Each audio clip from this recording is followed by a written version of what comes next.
오늘은 237 전도를 위한 비밀 5번째 위기라는 제목으로 데살로니가전서 5장 16절에서 18절 말씀을 가지고 하나님 말씀을 증거하도록 하겠습니다. 할렐루야. 주위에 계신 성도님들과 축복의 인사를 나누겠습니다.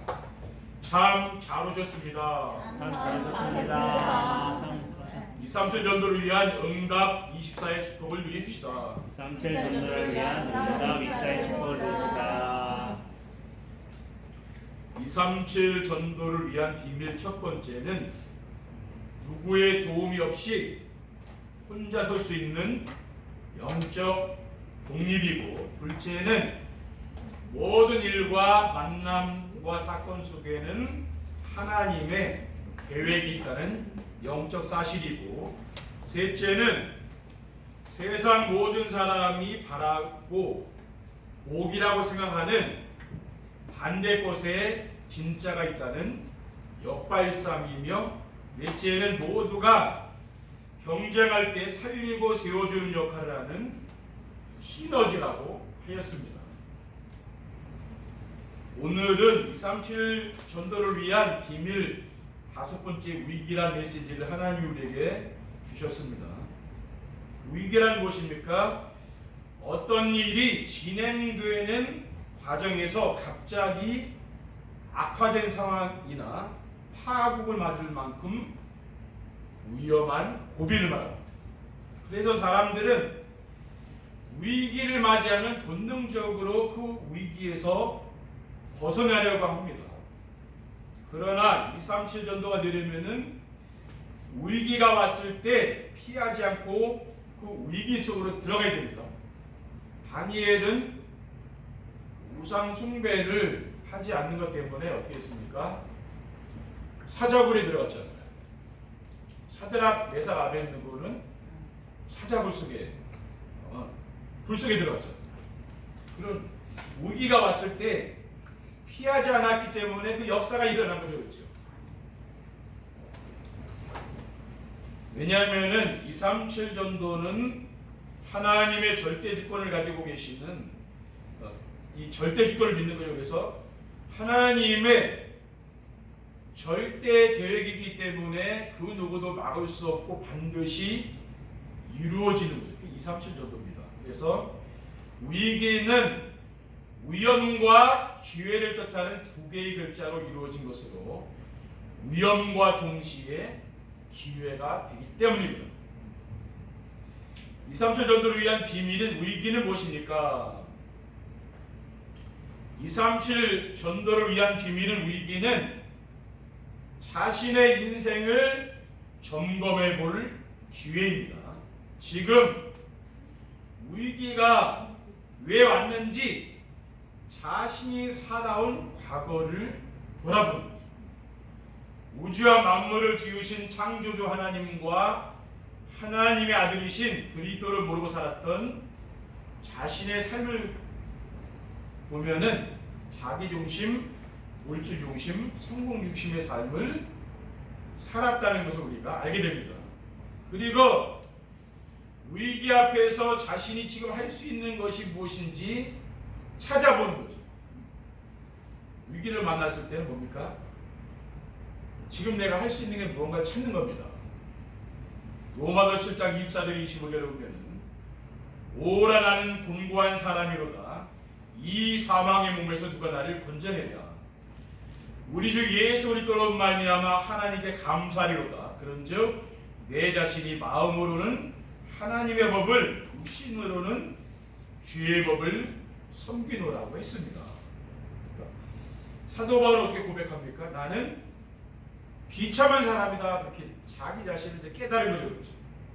그리스도가 아니면 안 되는 인생이라는 게 깨달아진 거잖아요. 하나님의 은혜가 아니면 살 수 없는 나약한 인간임을 고백하게 되는 거죠. 왜 그렇습니까? 우리가 하나님의 은혜로 사는 거잖아요. 그리고 위기를 극복한 후 자신은 무엇을 할 것인지 자신의 미래를 바라보는 것입니다. 우리의 인생에서 점검해야 될 것이 무엇입니까? 강단의 말씀을 하나님께서 주신 말씀으로 순종하며 따라가는 거죠. 그게 바로 전도자의 삶이에요. 언약과 미션과 비전, 그 말씀을 따라가는 거죠. 그러면 지금부터 뭡니까? 미래를 우리가 준비해 나가는 겁니다. 둘째, 237 전도를 위한 비밀인 위기는 자신의 신앙생활을 점검해 볼 수 있는 기회입니다. 창조주 하나님이 만물을 주관하신다는 사실을 믿는지 점검해 보는 것입니다. 역대상 29장 12절에 부와 귀가 주께로 말미암고 또 주는 만물의 주제가 되사 손에 권세와 능력이 있사오니 모든 사람을 크게 하심과 강하게 하심이 주의 손에 있나이다라고 했어요. 그리고 하나님이 항상 우리와 함께 하시며 인도하심을 믿는지 점검해 보는 거죠. 요한복음 14장 16절에 내가 아버지께 구하겠으니 그가 또 다른 무회사를 너희에게 주사 영원토록 너희와 함께 있게 하리니라고 했어요. 또 고린도전서 3장 16절에는 너희는 너희가 하나님의 성전인 것과 하나님의 성령이 너희 안에 계신 것을 알지 못하느냐라고 했습니다. 우리가 이러한 말씀을 늘 묵상하고 살아야 됩니다. 암송하고. 왜 그렇습니까? 세상에 나가면은 또 잊어버리죠. 잊어버리고 또 예배 오면 이 말씀 기억하고 세상에 나가면 잊어버리고 살다 보니까 늘 염려하고 근심 걱정하는 거 아닙니까? 그리고 237 전도가 하나님의 절대 계획임을 믿고 따라가는지 점검해 보는 것입니다. 내 인생의 방향을 말하는 거죠. 그렇지, 이건. 내 인생의 방향이 어디 있느냐 그 말이에요. 마태복음 24장 14절에 이 천국 복음이 모든 민족에게 증언되기 위하여 온 세상에 전파되리니 그지야 끝이 오리라. 세상 사람들은 뭐 좋은 세상에 올 거라고 얘기하지만 지금 이 시대를 보면 계속 재앙이 오잖아요. 그렇죠. 물난리가 와서 많은 사람들이 또 죽고 많은 피해를 당하고 좋은 세상이 아니라 뭡니까? 갈수록 이런 재난과 세상은 이런 고통들이 계속 오는 거죠. 디모데후서 2장 4절에 하나님은 모든 사람이 구원을 받으며 진리를 하는 데 이르기를 원하시느니라라고 했습니다.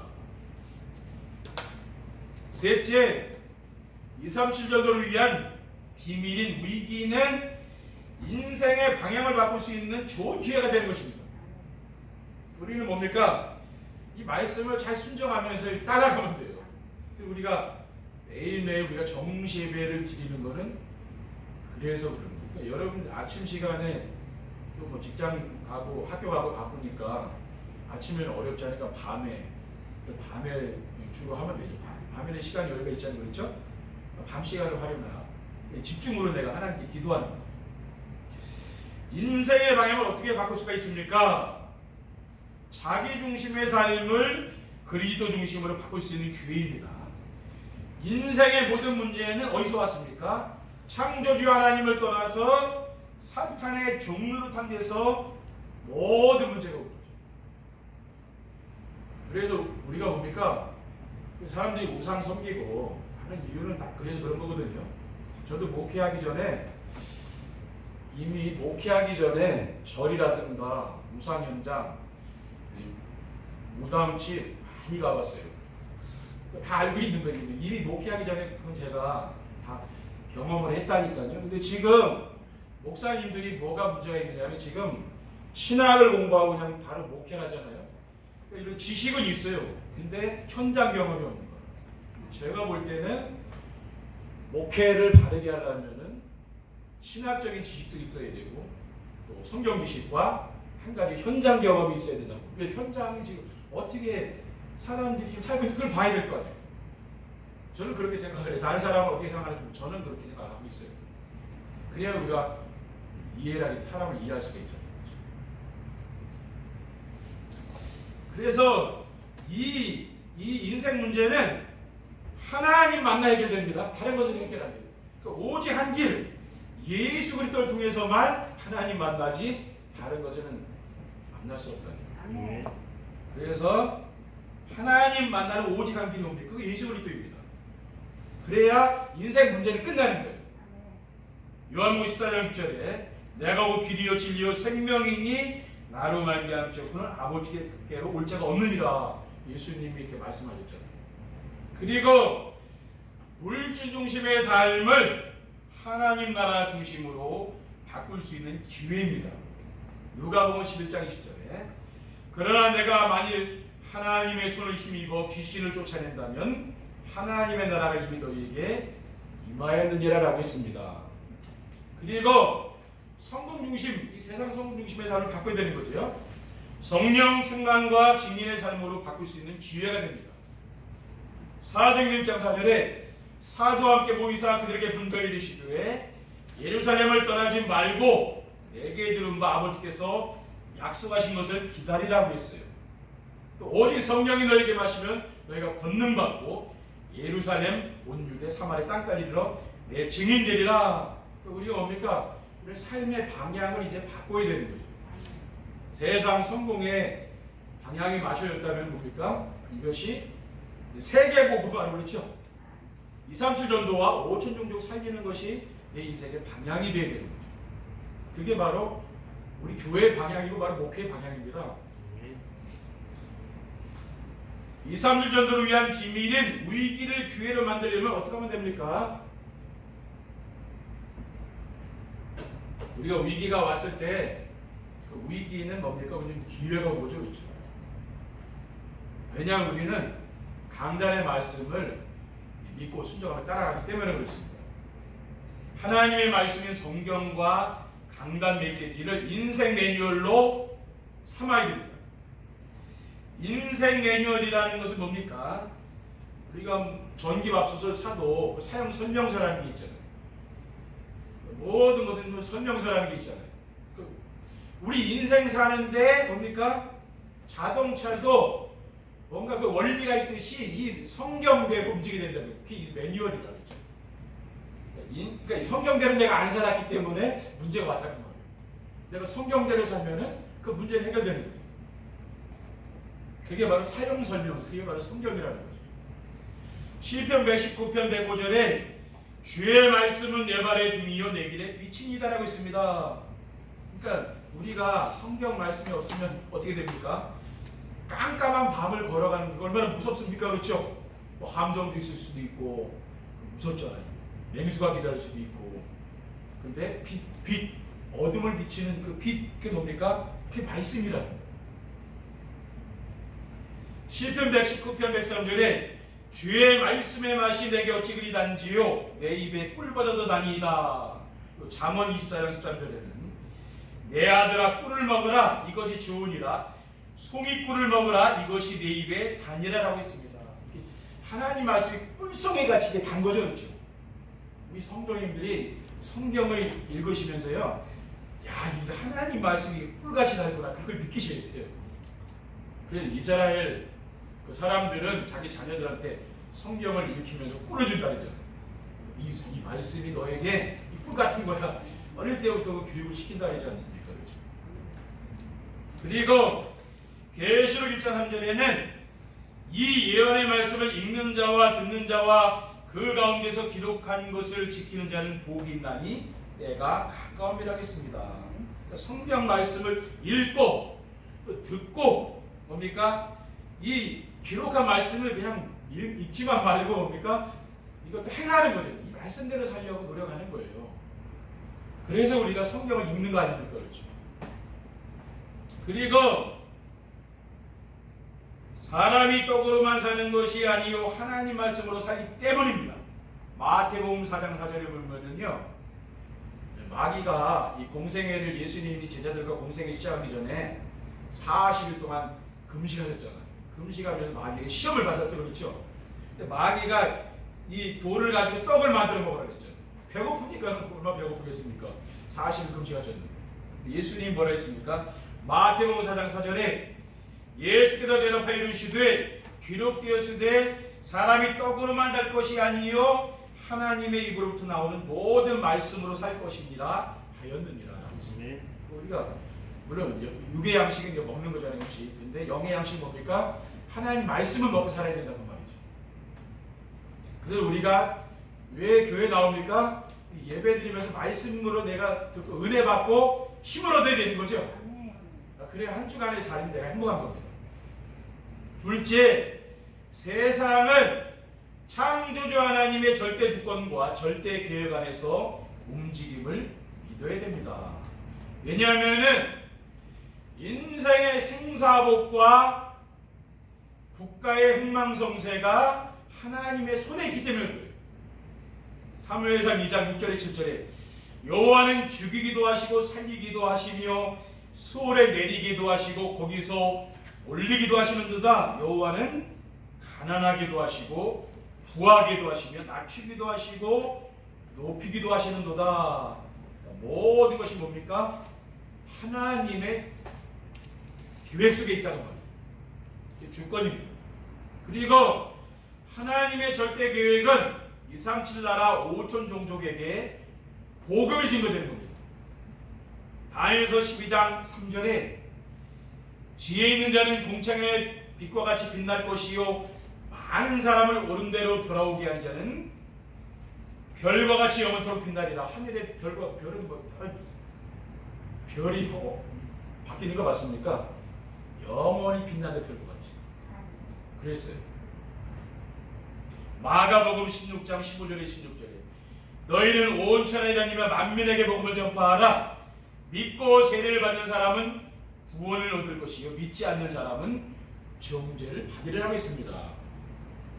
그리고 사람의 마음에는 많은 계획이 있어도 여호와의 뜻만이 완전히 설해라 했어요. 잠언 19장 21절에 사람의 마음에는 많은 계획이 있어도 오직 여호와의 뜻만이 완전히 설이라. 그러니까 모든 것이 뭡니까? 내 계획대로 되는 게 아니라 하나님의 뜻대로 모든 게 이루어진다는 거예요. 내 뜻대로 우리는 안 된 것 때문에 불평하고 짜증나갈 때가 많잖아요. 근데 그게 아니고 하나님의 뜻이 뭡니까? 내 삶을 통해 이루어진다는 거예요. 셋째, 인생의 모든 문제가 하나님을 떠나면서 시작됨을 믿고 그리스도를 영접해야 됩니다. 그리스도의 비밀을 알고 영접하면은 마귀의 종에서 하나님 자녀로 신분이 바뀌는 거죠. 그리스도는 인생 문제의 해결자입니다. 그러니까 그리스도가 완전한 답이죠, 그렇죠? 여러분이 어떤 문제가 있든지 그 문제는 그리스도를 믿으면 다 끝나는 겁니다, 그렇죠?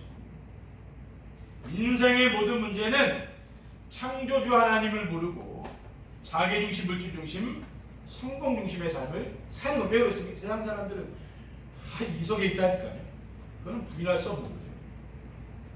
인생의 근본 문제인 자기중심, 물질중심, 성공중심에서 해방받으려면은 내가 아직까지 내 인생의 주인으로 살았던 걸 바꾸는 거예요. 그리스도께 모든 걸 맡기고, 그렇죠? 내 인생 내가 살았는데 잘 됐습니까? 내 계획대로 됐습니까? 안 됐기 때문에 그리스도를 내 인생의 주인으로 모셔야 돼요. 내 인생의 주인을 그리스도께서 인도해 가시도록 내가 내 삶을 살아바치면은 잘 안 된 거 아닙니까? 내 뜻대로 안 됐잖아요. 이제는 왜? 내 마음대로 안 됐기 때문에 하나님의 뜻대로 이제는 우리가 사는 거죠. 그래서 이제 그게 뭡니까? 이제는 그리스도를 영접하고 하나님의 자녀가 된 거예요. 영접하는 자, 곧 그 이름을 믿는 자들에게는 하나님의 자녀가 되셨습니다. 하나님의 자녀가 됐다는 건 뭡니까? 하나님이 이제는 내 삶을 인도하겠다 그 말이에요. 예. 주인을 바꿨잖아요. 하나님 자녀예요. 친분이 마귀장에서 바꿨잖아요. 그러니까 하나님의 자녀니까 하나님이 이제는 내 삶을 인도한다 그 말이죠. 그러면은 그리스도의 모든 것을 배설물 여기게 되며 그리스도가 오시게 됩니다. 빌립보서 3장 7절에 8절에 그러나 무엇이든지 내게 유익하던 것을 내가 그리스도를 위하여 다 해로 여길 뿐더러 또한 모든 것을 해로 여김은 내 주 그리스도를 아는 지식이 가장 고상하기 때문이라. 사도 바울은 고백하잖아요. 내가 그리스도 말고 붙잡았던 모든 걸 내가 다 해로 여긴다. 이거 뭡니까? 다 그 버리겠다고 말해요. 그리스도 말고. 그렇죠. 그리스도를 깨달은 거죠. 사도행전 4장 12절에 다른 이로서는 구원을 받을 수 없나니 천한 사람 중에 구원을 받을 만한 다른 이름을 우리에게 주신 일이 없음이라 했다라고 했어요. 구원받을 수 있는 그 길은 뭡니까? 그리스도 말고 없다는 거예요. 그렇죠. 천하 사람 중에 석가모니, 공자님, 또 소크라테스 훌륭한 사람이 많지만은 예수님은 4대 성인 중에 한 사람이 아니라는 거예요. 세상 사람은 그렇게 알고 있잖아요. 그거 아니라 이분은 뭡니까? 우리가 구원받을 수 있는 유일한 길이 그리스도라는 거예요. 그리고 하나님의 자녀가 되면은 어떻게 됩니까? 성령께서 내주하신 내 안에 들어와 사시는 거죠.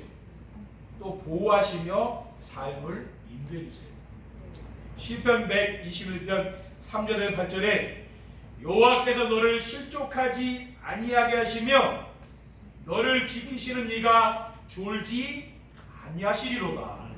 이스라엘을 지키시는 이는 졸지도 아니하시고 주무시기도 아니하시리로. 우리는 잠을 자잖아요, 그렇죠? 잠잘 때 모르잖아요. 근데 하나님은 주무시잖아요. 우리를 지키시니라 안 주무시거든요. 여호와께서 내 오른쪽에서 내 그늘이 되시나니 낮에 해가 너를 상하게 하지 아니하며 밤에 달도 너를 해치지 아니하리로다. 여호와께서 너를 지켜 모든 환난을 면하게 하시며 또 내 영혼을 지키시리로다. 여호와께서 너의 출입을 지금부터 영원까지 지키시리로다라고 했습니다. 하나님께서 우리를 완벽하게 지키신다. 이 말씀을 묵상하시라고 감동하시라. 그럼 뭡니까? 우리의 인생이 이 말씀대로 되는 겁니다. 그렇죠?